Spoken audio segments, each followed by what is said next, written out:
আসসালামু আলাইকুম। প্রিয় দর্শক, অন্য মঞ্চের আলাপ চাইতে আপনাদের সকলকে আমন্ত্রণ জানাচ্ছি। আমরা নাকি টাকা পাচার করেছি, তাই নাকি রিজার্ভ বাড়েনি? তাহলে আমার প্রশ্ন, এই 10 মাসে রিজার্ভ বাড়লো না কেন? কোটা আমি বাতিল করে দিয়েছি 18-তে, 2018 সালে। অথচ সেই একটা কোর্টে কেস হয়েছে, আমরা সাথে সাথে সরকারের পক্ষ থেকে সেটা স্থগিত করার জন্য আবেদন করে, রিট করে আবেদন করেছে উচ্চ আদালত। তারপরে তাদের আন্দোলন, এবং সেই আন্দোলনে যখন সকল দাবি ছাত্রদের মেনে নেওয়া হলো, 2024 সালের 7ই জুলাই যখন এই ছাত্র আন্দোলন শুরু করে, তখন কিন্তু পুলিশ কিছু বলেনি।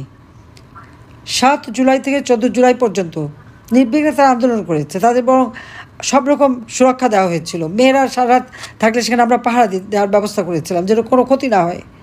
15 জুলাই থেকে শুরু করলো পুলিশ হত্যা করা, একের পর এক থানা আগুন দেওয়া, পুলিশকে পুড়িয়ে মারা, পিটিয়ে মারা, পা বেঁধে ঝুলানো, আওয়ামী লীগের নেতাকর্মীকে মারা, তাদেরকে পা বেঁধে ঝুলানো, এবং তাদেরকে কিভাবে নির্যাতন করেছে। প্রায় 250-300 আওয়ামী লীগ নেতাকর্মী এই জুলাই থেকে এই 5ই আগস্ট বা 8ই আগস্টের মধ্যে তাদেরকে হত্যা করেছে। এবং এরপরে এখন পর্যন্ত তো সে হত্যাযজ্ঞ চলছেই। 3000 পুলিশ, প্রায় 10,000 আওয়ামী লীগের নেতাকর্মী আহত, নিহত, তাদের পরিবার সহ। এবার আর শুধু যে নেতাকে না, তার পরিবার সহ তাদেরকে হত্যা করা, আগুন দিয়ে পুড়িয়ে মারা, এইভাবে তাদের অত্যাচার নির্যাতন এখন পর্যন্ত চলছে। আর মামলার তো কোনো সীমা পরিসীমা নাই। আমাদের প্রায় 4-5 লক্ষ নেতা কর্মী, তাদের ভিতরে মামলা তো দিয়েছে এবং গ্রেপ্তার করছে। আজকে প্রায় 1.5 লক্ষের উপর নেতাকর্মী আজকে কারাগারে। সংখ্যালঘুদের উপর চরম অত্যাচার, তাদের উপর নির্যাতন। বাংলাদেশের আইনজীবী, সাংবাদিক, সাংস্কৃতিক কর্মী, পেশাজীবী কেউ বাদ যাচ্ছে না। প্রত্যেকের বিরুদ্ধে মামলা এবং তাদেরকে নির্বিচারে হত্যা করা। ঘরের মধ্যে ঢুকে যখন তখন মানুষকে হত্যা করতে পারে। লুটপাট, হত্যা, সব কিছুই তাদের চলছে এখন। গত 2 দিন আগে আপনারা দেখেছেন যে একজন প্রধান নির্বাচন কমিশন, তো এটা একটা আমাদের সাংবিধানিক পদ। সেখানে সেই নুরুল হুদা সাহেবকে কীভাবে বেজ্জতি করলো, তার বাড়িতে যে হামলা করলো। একজনের বাড়িতে বিনা অনুমতি ঢোকাটাই তো একটা অপরাধ। সেই অপরাধ তারা করলো, এবং তার জুতো মালা পরানো, জুতা দিয়ে মারা, তার মাথায় ডিম ভেঙে দেওয়া থেকে শুরু করে এমনভাবে হেনস্থা করেছে কি স্বৈরাচারকে ক্ষমতায় বসিয়েছে। উনি কেন স্বৈরাচারকে ক্ষমতা বসাবে? আর স্বৈরাচারকে আমি, না ইউনূস, না খালেদা জিয়া, তারেক রহমানরা? এদেশে মানুষ হত্যা, বিরোধী দলের উপরে নির্যাতন কারা করেছে? এরা তো তারা করেছে, আমরা তো ক্ষমতা এসে করিনি। আমরা জঙ্গিদের দমন করেছি, জঙ্গিদের গ্রেপ্তার করেছি, খুনিদের বিচার করেছি, অস্ত্র চোরাকারবারিদের বিচার করেছি, সমাজে যারা অপরাধ করেছে তাদের বিচার হয়েছে। কিন্তু কোনো রাজনৈতিক নেতাকর্মীদের উপরে বা এভাবে সাধারণ মানুষকে কেউ তাদের বাড়িতে যে আক্রমণ করবে, লুট করবে, এটা কি করতে পেরেছে? মব জাস্টিসের নামে হাতে চাপা দিয়ে অস্ত্র নিয়ে উচ্চ আদালতের প্রধান বিচারপতি থেকে শুরু করে সকলের উপরে হামলা। আইনের শাসন নাই, বিচার নাই, ন্যায় বিচার নাই, মানুষের জীবনের নিরাপত্তা নাই, তার উপর অর্থনীতি ধ্বংস। ইউনূস বক্তৃতায় বলে দেয় অর্থনীতি তাকে অনেক উন্নতি করেছে, 26 বিলিয়ন মার্কিন ডলার আমি রেখে এসেছি। আজকে রিজার্ভ কত? আমরা নাকি টাকা পাচার করেছি, তাই নাকি রিজার্ভ বাড়েনি? তাহলে আমার প্রশ্ন, এই 10 মাসে রিজার্ভ বাড়লো না কেন, কমলো কেন? এখন তো আমরা নেই, কেউ পাচার করে না।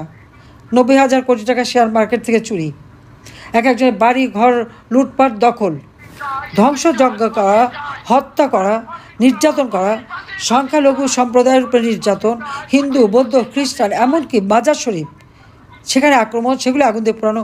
এটা কি বিপ্লব? তাদেরকে হিরো বানিয়েছে, তাদেরকে দায়মুক্তি দিয়ে দিয়েছে। যারা আপনজন হারিয়েছে তারা বিচার চাইতে পারবে না, এই অপরাধের বিরুদ্ধে মামলা করা যাবে না।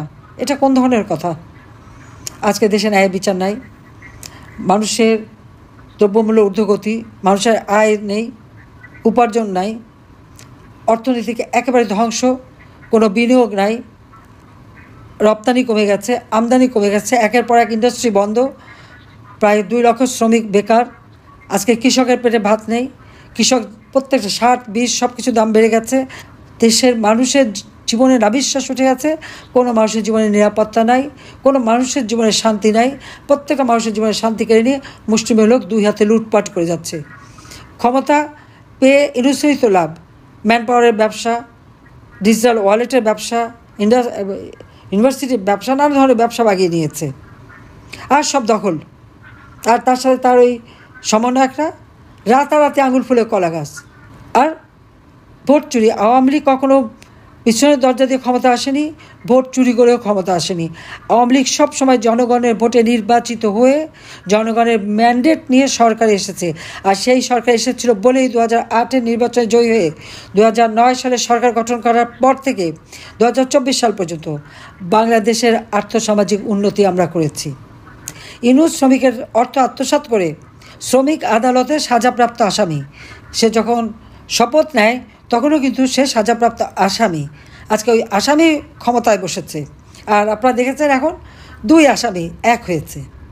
একজন গ্রেনেড হামলা, 15ই আগস্ট জাতির পিতাকে হত্যা করেছিল, জিয়াউর রহমান তার সঙ্গে জড়িত ছিল। 21শে আগস্ট 2004 সালে গ্রেনেড হামলায় আইবি রহমান সহ যারা শাহাদাত বরণ করে, সেখানে তারেক জিয়া আর খালেদা জিয়া ভালো জড়িত, এতে কোনো সন্দেহ নেই। আর 5ই আগস্ট ইউনূসের চক্রান্ত ছিল আমাকে আর রেহানাকে হত্যা করা।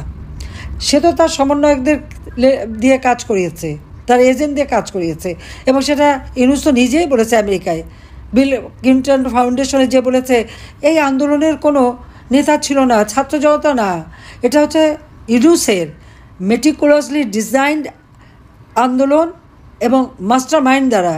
মাহফুজ আলম সেই মাস্টার মাইন্ডকে আবার মঞ্চে তুলে নিয়ে তাদের পরিচয় করিয়ে দিয়ে তাদেরকে হাততালি দিয়েছে যে এই চক্রান্ত করে সে শেখ হাসিনাকে ক্ষমতা থেকে সরাতে পেরেছে এবং সে অবৈধভাবে ক্ষমতা দখল করতে পেরেছে। এই লোকটা দেশের কি উন্নতি করবে?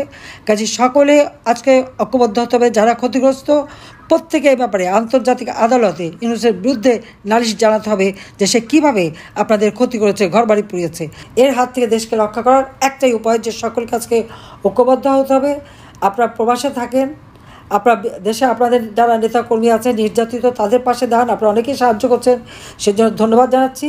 আর সেই সাথে সাথে বাংলাদেশকে এই শত্রুমুক্ত করার জন্য, এই খুন ইউনূসের হাতে দেশকে উদ্ধার করার জন্য স্বাধীনতা বিরোধী এবং যুদ্ধাপরাধী এবং যারা জঙ্গি আজকে তারাই ক্ষমতায় এবং এরাই হচ্ছে ইউনূসের ক্ষমতার শক্তি। কাজে এই জঙ্গিদের হাত থেকে দেশকে রক্ষা করতে হবে, দেশের মানুষকে রক্ষা করতে হবে।